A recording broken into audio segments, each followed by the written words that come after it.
చేస్తున్నప్పుడు నేను ప్రోగ్రాంకి ముందర మాకు ఇట్లాగా గౌరవనీయులు మన ప్రియతమ ముఖ్యమంత్రి శ్రీ నారా చంద్రబాబు నాయుడు గారు అన్నమాచార్య భావనా వాహినికి కొంత భూమిని కేటాయించారు. ఈ శుభవార్తను నేను సభాముఖంగా పంచుకుంటున్నాను. వారికి సభాముఖంగా అన్నమాచార్య భావనా వాహిని తరఫున కృతజ్ఞతలు తెలియజేస్తున్నాను అని చెప్పి ఇంకా కార్యక్రమంలో పడిపోయాను. పాడుతూ ఉంటే కొంత భాగం అయిన తర్వాత ఒక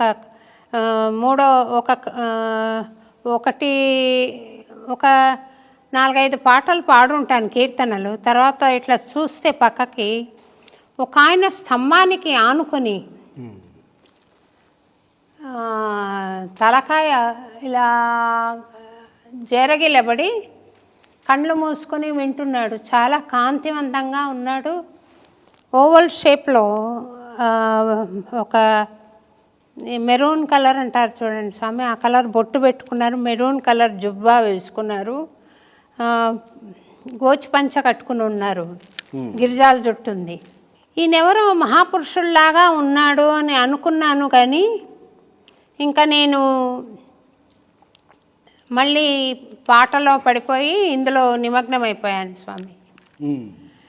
కార్యక్రమం అంతా అయిపోయాక ఆయన దగ్గరగా వచ్చి నెత్తి మీద చేయి పెట్టి కళ్ళు మూసుకున్నారు. ఒక 30 సెకండ్స్ మూసుకొని,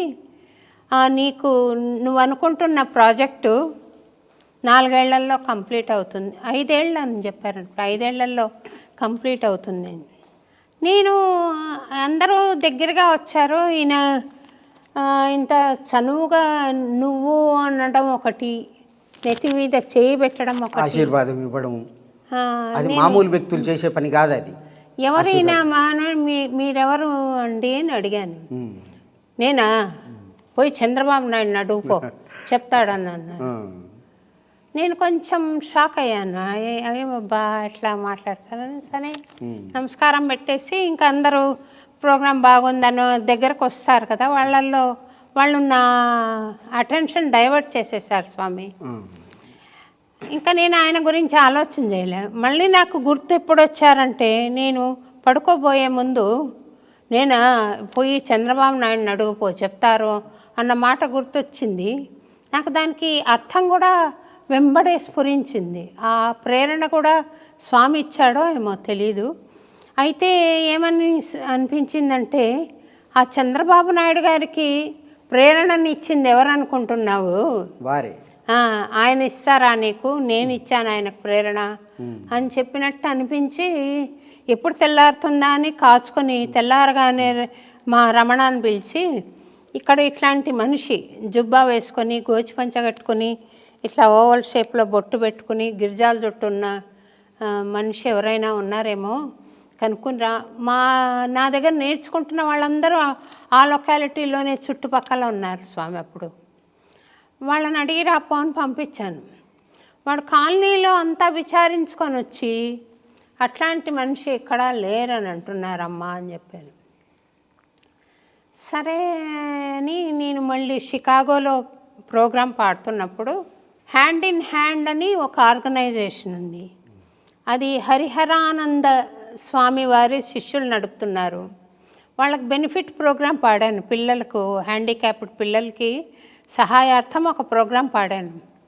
అప్పుడు వాళ్ళు అంతా అయిపోయిన తర్వాత దుర్గా అని సెక్రటరీ ఉన్నారు, ఆమె నన్ను వాళ్ళ ఇంటికి భోజనాన్ని తీసుకెళ్ళింది. బేస్మెంట్లో వెళ్ళి చూస్తే మన మహావతార్ బాబాజీ, లాహిరి మహాశయ, యుక్తేశ్వరగిరి, హరిహరానంద లహరి, పరమహంస యోగానంద మహారాజ్, ఈ మహానుభావులందరి చిత్రపటాలు ఉన్నాయి. నాకు చాలా సంతోషం అయిపోయింది. దివ్యంగా ఉంది స్వామి. ఆ యొక్క ఆశ్రమం పూరిలో ఉంది, 100 ఎకరాల ఆశ్రమం హరిహరానంద. యుక్తేశ్వరి కూడా అక్కడనే సమాధి అయింది. యుక్తేశ్వరగిరి, అవును. నేను అడిగాను ఆ దుర్గా గారికి అనుభవం చెప్పాను. చెప్తే అమ్మ ఎవరో కాదు. నేను ఆ సమయంలో పరమహంస యోగానంద పుస్తకాలు చదవడం కానీ, మహావతార్ బాబాజీని ఎక్కువ ధ్యానం చేయడం కానీ ఆ సమయంలో ఉంది స్వామి నాకు. అయితే నేను అడగంగానే ఆమె ఏం చెప్పారంటే, ఆయనకంటూ ఒక ప్రత్యేకమైన శరీరం ఏం లేదమ్మా, ఆయనకు ఏది తోస్తే ఆ శరీరాన్ని తీసుకుని వస్తారో. అది నిజమమ్మా. ఎందుకు అంటే మహోదర్ బాబా చాలా దయగల వ్యక్తి, ఎన్నో కష్టాల పడి యోగస్థితికి వచ్చాడు. అతను కుంభమేళాలలో సేవ చేస్తాడు, భక్తులకు సేవ చేస్తాడు, ఇస్తారంటలు తీస్తాడు, ఎక్కడంటే అక్కడ దర్శనం ఇస్తాడు. హిమాలయాల్లో ఇదంతా ఏమిటికి? ప్రజాసేవకి అని చెప్పి భక్తుల్ని చెయ్యాలి, ఆ విధంగా చాలా ప్రేమగా తత్వం తండ్రిది. ఆయన ధ్యానానికి కూడా చాలా ఉపయోగపడతాయి. ఇక్కడ కూర్చునేదాన్ని స్వామి, నేను చేరేసుకుని, ముందు ఈ హాల్ వేరేగా ఉండేది, మూలకు కూర్చుని సాటర్డే ప్రోగ్రామ్స్ వినేదాన్ని. విని ఒకసారి నేను ధ్యానం చేసుకుని ఏం మాట్లాడతానో కూడా నాకు తెలీదు. ఆ పోడియం దగ్గరకు వచ్చాను. వాడల వెంట వాడేవో నీడ నుండి చీరలమ్మే నేత బేహారి అని స్వామిని నేత బేహారితో పోలుస్తూ అన్నమయ్య పాడిన పాట ఒకళ్ళు పాడారు. ఆ పాటకు అర్థం చెప్దామనుకుని మాట్లాడడం మొదలు పెడితే నాకు ఆశ్చర్యం అవుతుంది స్వామి. నాకు ఈ పాయింట్స్ తెలియవే, నేను ఎట్లా మాట్లాడాను, నేను ముందర ఆలోచన చేయలేదే, ఎలా వస్తున్నాయి పాయింట్లు ఇంత చక్కగా, అంత పొందిగ్గా. నేను భాష గురించి తడుముకోలేదు, పాయింట్లు కొత్త వచ్చాయి, కరెక్ట్గా చెప్పి నేను ఆ ధ్యానంలో స్వామిని మొదట అనుకుని ధ్యానంలోకి వెళ్ళిపోయాను. అదే కారణము, స్వామి ఆశీర్వాదంతో వచ్చింది, ఇది నా గొప్ప కాదు అని ఇది ఆ రోజు నాకు తెలిసింది స్వామి. నాకు అది గుప్పు అనేటటువంటి శబ్దాలు వినబడ్డాయి అని అన్నారు కదా, అది నిజం. బ్రహ్మంగారు చెప్పిండు, చెప్పలేదంటనకపోయేరు నరులార గురుని చెరిమృక్కితే బ్రతకనే చేరు. చెప్పలేదంటనకపోయేరు తప్పదిదిగో గురువు వాక్యం, తప్పు త్రోవల బోవు వారిని చప్పరించుక మింగు శక్తులు. చెప్పలేదంటనక చప్పరించుకుంటారు. ఇప్పుడు కాలం వచ్చేసింది, అందరూ భూభాగాల్ని పంచుకున్నారు. సూర్యుడు ఈ భాగము, చంద్రుడు ఈ భాగము, దుర్గాదేవి ఈ భాగము, ఆదిశేషుడు ఈ భాగము, కర్ణాటక కాళీపంపు, ఇట్లనే కాలజ్ఞానములు రాశారు. ఈ విధంగా పంచుకొని దుష్ట సంహారం చేస్తున్నారు. ఆ టైంలో ఏమొస్తుందట, గుప్పని గుర్రపడుగులు ఏర్పడునని అప్పుడే చెప్పిండు బ్రహ్మంగారు. మీరు విన్నది, మీరు అన్నది సత్యం అది అట్లన్నమాట. ఆ పరమాత్మ యొక్క నీడలో ఉన్నారు స్వామి. కల్క్యావతారాన్ని గురించి పాడిన కీర్తన చాలా ఉన్నాయి స్వామి అన్నమాచార్యుల వారు. చెప్పండి. వెంకటేశ్వర స్వామి గురించి పాడుతూ చివరిలో దశావతారాల్లో కల్కి అవతారంగా వెంకటేశ్వర స్వామిని సంభావిస్తూ పాడిన కీర్తనలు ఉన్నాయి. ఒక జానపద కీర్తనలు నాకు ఇప్పుడు పాడే స్థితిలో లేను స్వామి, అయినా నేను ఊరికే మత్సుక్కి కొంక కలికి అయి కొసరి కూడే నన్ను వెంకటేశుడు చూడవే సిన్నేక. కొంక కలికి అయి కొసరి కూడే నన్ను వెంకటేశుడు చూడవే సిన్నేక. సిరుత నవ్వులవాడు సిన్నేక. ఇట్లా కలికి అవతారాన్ని ఒక పెద్దక్క చిన్నక్కకు చెప్తుందనమాట. కొంకక అంటే భయపడక, కలికి అయి కలికి అవతారంగా నా దగ్గరికి వచ్చాడు చూడవే, వాడికి భయం లేదు అని చెప్తోంది అనమాట చిన్నక్కకు. సిన్నెక అని జానపద గీతం. అట్లా నిర్భయంగా ఉన్నాడు అని చెప్పడం అన్నమాచార్యుల వారి ఉద్దేశంగా కనిపిస్తుంది. నిర్భయంగా చాలా ఆత్మవిశ్వాసంతో ఉన్నా కానీ చిరునవ్వులు చిందిస్తున్నాడు అని చెప్తున్నాడు స్వామి. ఎవరిని? కల్కి అవతారాన్ని. ఆ కల్కి అవతారము ఆల్రెడీ పుట్టిందంటే నాకు చాలా సంతోషంగా ఉంది స్వామి. ఆయన విస్తృతంగా సంచరిస్తున్నప్పుడు తప్పకుండా అన్నమయపురం దయచేయాలి అని మీరు ఆశీర్వదించండి స్వామి. ఆ పరమాత్మని పాదాల దయ వల్ల ఇక్కడ సభ పెట్టి దక్షిణ భారతదేశానికి వచ్చేది ఉన్నది. మరి మీ యొక్క ఇదితోటి వారికి అన్నం పెడతారు, ఏమో భోజనం చేస్తారు. అది పరమాత్ముని దయ తల్లి. సంతోషం మీ యొక్క యోగస్థితి, మీ యొక్క ఇది భక్తి విశ్వాసము ఇదే ముఖ్యం. భక్తునికి భక్తి విశ్వాసం చాలా ముఖ్యం. అది లేకుంటే భక్తి లేదు. ఆ విశ్వాసమే భగవంతుడు వచ్చాడు అనేటటువంటి విశ్వాసమే ఇక్కడికి వారిని తీసుకురావడం జరుగుతుంది తల్లి. ఇది సత్యం సత్యం నా సంశయ. ఇది మాత్రం సత్యం అమ్మ. నేను ఇంకొక కోరిక కోరచ్చా స్వామి? చెప్పండి అమ్మ. నన్ను మీరు కలికి జన్మించారన్నారు కదా, వారి దర్శనం చేయించండి స్వామి. నన్ను తీసుకు వారి పాదాల దయ ఉంటే తప్పనిసరి దర్శనం. చాలా ప్రేమ స్వరూపం. కళ్ళు ఎట్లా ఉంటాయండి, ఇంతకుముందు చెప్పాను కదా, చూస్తుంటే ఆనందంగా ఉంటాయి, చూడాలనిపిస్తుంది. రమంతే యోగినాహ ఇతి రామ అంటారు. ఆ రాముణ్ణి కూడా మగవాళ్ళే, ఆహా ఎంత అందంగా ఉన్నావు రామ అని చెప్పి విశ్వామిత్రుడు దగ్గరికి తీసుకునేదట. పుంసాం మోహన రూపాయ. అది అందుకనే ఆ విశ్వామిత్రుడే సత్యభామగా ఆజ్ఞలిస్తూ ఉండటానికి పుట్టింది అని చెప్పి పెద్దలు చెప్తుంటారు. అటువంటి అందమైనటువంటి స్వరూపం రాముంది. అటువంటి అందమైనటువంటి స్వరూపం కలికి భగవాన్ ఉంది. అతని యొక్క ఇదితోటి సువాసనలు నేను కూడా చూశానమ్మా. మంచి సువాసనలు వస్తుండే. అందులో ఇంకొక రహస్యం చెప్తాను. ఈ పరీక్ష చేయటానికి పోయింది కదా ముని, ఎవరిని? మహావిష్ణు. పోయినప్పుడు పాదంతో పోయింది కదా, ఆ పాదం ఉన్నది. ఇప్పుడు నాకు చూపెట్టాడు. పాదం స్వయంగా ఫోటో తీసినాం, ఉన్నది నా దగ్గర. ఉంటే మళ్ళీ మీకు పంపిస్తాను. ముగ్గురు మూర్తుల్ని పరీక్ష చేయటానికి వచ్చినటువంటి భృగు మహర్షి యొక్క పాదం ఇప్పుడు ఈ వీరి యొక్క ఛాతి మీద ఉన్నదమ్మా. ఇంకా నేను చూశాను స్వయంగా. ఇక ఆ యజ్ఞం చేస్తున్నారు. చేస్తుంటే రాములు నమస్కారం చేసుకో. తండ్రి ఎంత ప్రేమ గల తండ్రి. ఇగో ఈడంగా ఆదిశేషుడు వస్తాడు, చూద్దాం, నువ్వు భయపడకు అంటే ఆడంగా పోయినా. ఆదిశేషుడు ఆయనకు మరిగా ఎటు పోయిండో కానీ నాకైతే కనపడలేదు. నేను సంతోషంగా పోయి ఆయన పక్కకు కూర్చున్నాను. అంటే కల్కి అవతారం ఇక్కడికి రావాలి స్వామి. ఎందుకంటే ఆయన ఇక్కడ గుడిలో వెలిసాడు కదా, వెంకటేశ్వర స్వామి అన్నమయ్యతో కూడా. అది నాకు అజెండాలో లేదు స్వామి. ఇదే నా గుడి. నేను ఇక్కడ పాడేదే పూజ, నేను నేర్పేదే పూజగా అనుకున్నాను. కానీ నాకు స్వప్నంలో స్వామి కనపడి, ఒక విచిత్రమైన స్వప్నంలో నేను ఇక్కడ నిలబడతాను, అన్నమయ్యని ఇక్కడ నిలబెట్టు అని చెప్పడంతో, ఆ నిలబడిన వాడు కూడా అలా చెప్తున్నప్పుడు నేను చూస్తే జీన్స్ ప్యాంటు టీషర్ట్ వేసుకుని ఉన్నాడు స్వామి. నాకు ఆశ్చర్యం కలిగింది. మరుసటి రోజు ఇక్కడ ఆగమశాస్త్ర పండితుడు శ్రీనివాసాచార్యులు అని ఉన్నారు ద్వారకా తిరుమలలో. ఆయనకు నేను కాల్ చేసి, స్వామి నాకు ఇట్లా స్వప్నం వచ్చింది అని అంటే, నిద్ర లేచినప్పటి నుండి నువ్వు వెంకటేశ్వర అన్నమయ్య అంటుంటే స్వప్నం రాకేమవుతుందమ్మా, ఎక్కువ పట్టించుకోవద్దు వాటిని అన్నారు. అదే యోగస్థితి. యోగస్థితిలో దర్శనమిస్తారు పరమాత్ముడు. నాకు నిరుత్సాహమైంది కొంచెము. ఒక రకంగా ఆనందపడ్డాను. ఎందుకంటే ఇది నడపడానికే చాలా డబ్బు కావాల్సి వచ్చి కష్టపడుతున్నాను కదా. ఇంకా గుడి ఒకటి కడితే దానికి ఎంత వనరులు కావాలి అని అనుకున్నాను. స్వామి చెప్పారు కదా అని గమ్మనైపోయాను. ఒకరోజు తాళి మళ్ళీ వచ్చింది అదేలాంటి స్వప్నం. మొదలంతా వేరుగా ఉంది, చివర నేను ఇక్కడ నిలబడతాను, అన్నమయ్యని ఇక్కడ నిలబెట్టు అన్నది. నేనేం చేశాను, మళ్ళీ కాల్ చేశాను ఆయనకి.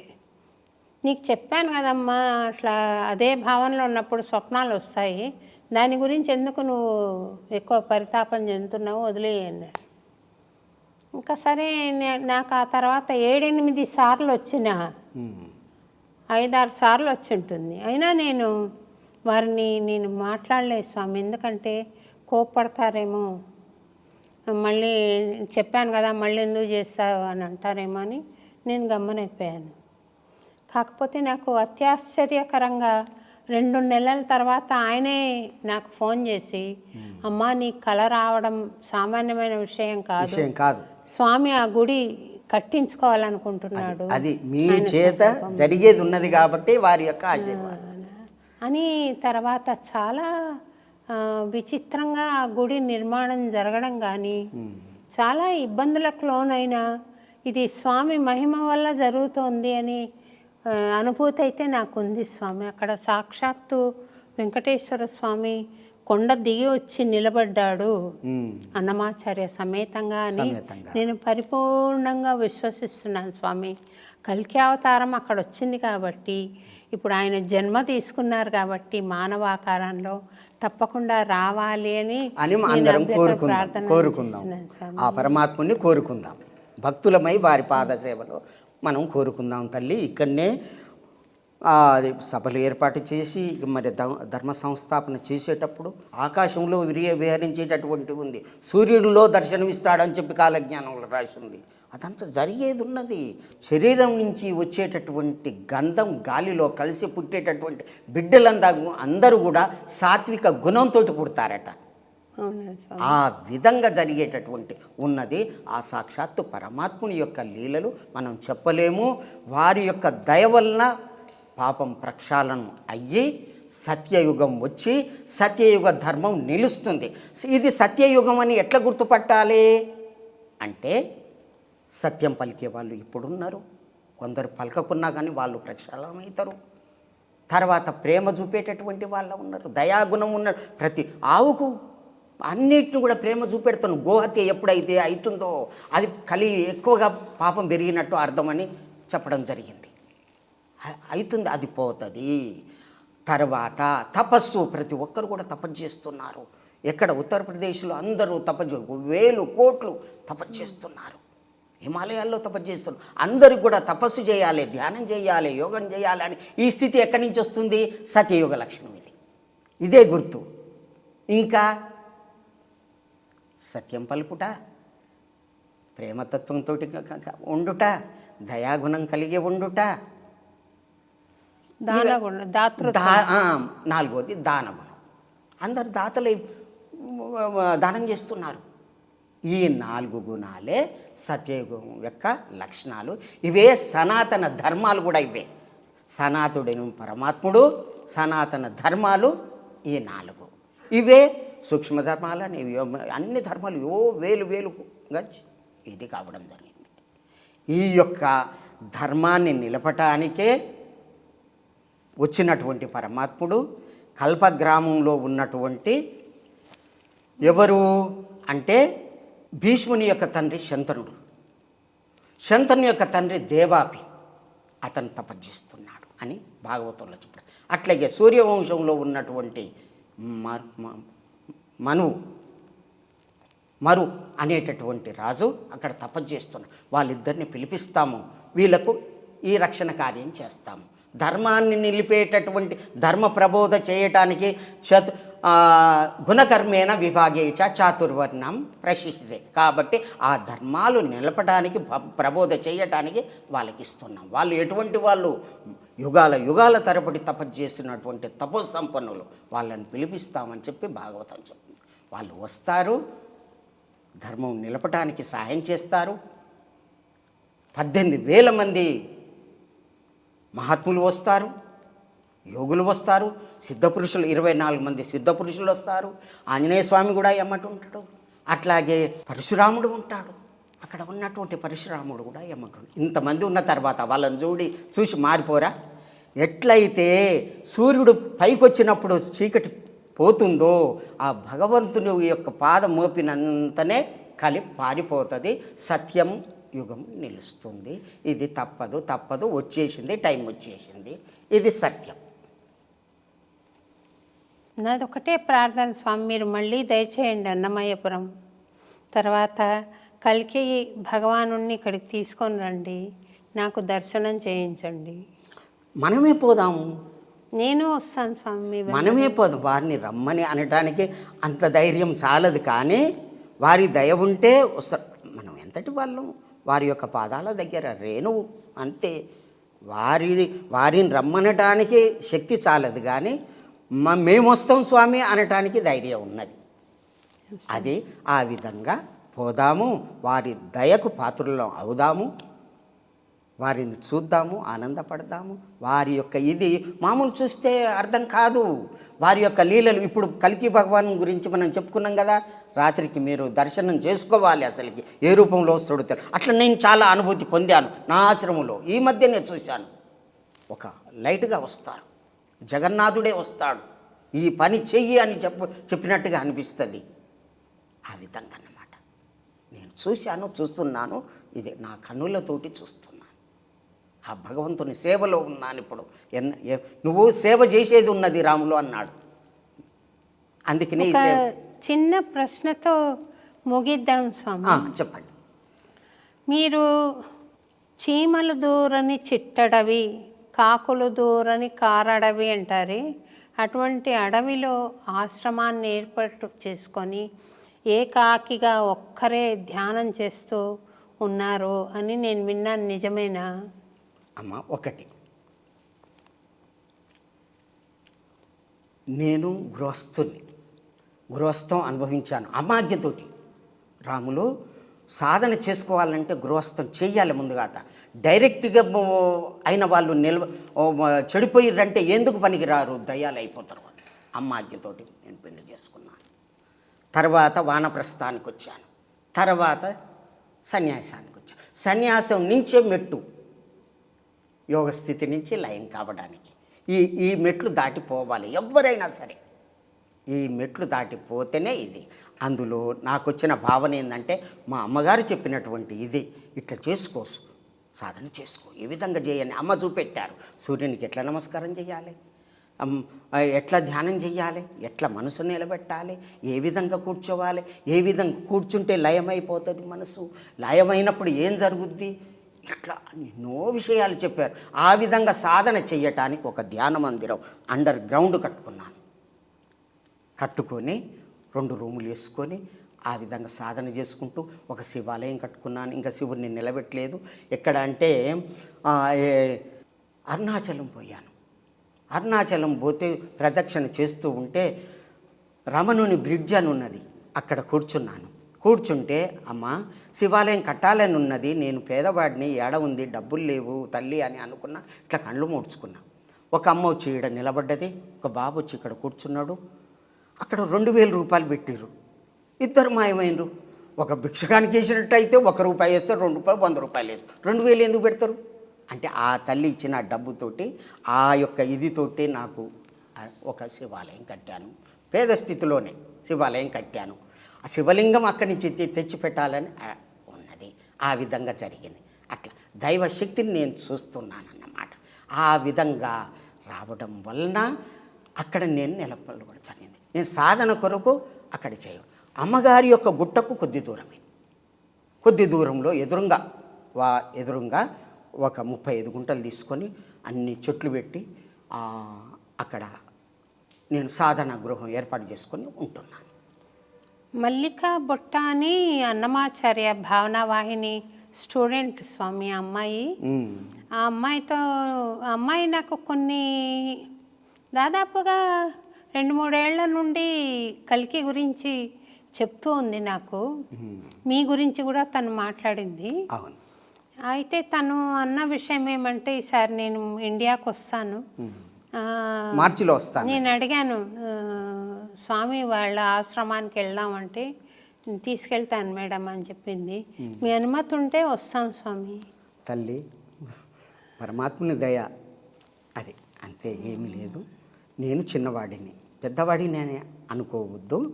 ఎంతున్నా సరే భగవంతుని పాదాల దగ్గర చిన్నవాడు. నిజంగా మీరు యోగులు కాబట్టి ఆ స్థితికి కోరుకోవడం మా యొక్క సౌభాగ్యం తల్లి. సంతోషం స్వామి. మీరు చక్కటి విషయాలు చెప్పి, కల్కి భగవానుడు జన్మించాడని, ఆయన వస్తాడని, పాప ప్రక్షాళన చేస్తాడని, ధర్మ సంస్థాపన చేస్తాడని చెప్పారు. మాకు చాలా సంతోషంగా ఉంది. ఆ స్వామి ఆగమనం కోసం, ఆ స్వామి కార్యకలాపాల కోసం, ధర్మ సంస్థాపన కోసం ఎదురు చూస్తూ మీరు ఇంత శ్రమ కోర్చి ఇంత దూరం వచ్చి మళ్ళీ మాకు ఈ జ్ఞానాన్ని ప్రసాదించినందుకు మీకు కూడా అనేక ధన్యవాదాలు తెలుపుకుంటూ, పూర్ణమిదం పూర్ణాత్ పూర్ణముదచ్యతే పూర్ణస్య పూర్ణమాదాయ పూర్ణమేవావశిష్యతే. ఓం శాంతి శాంతి శాంతి.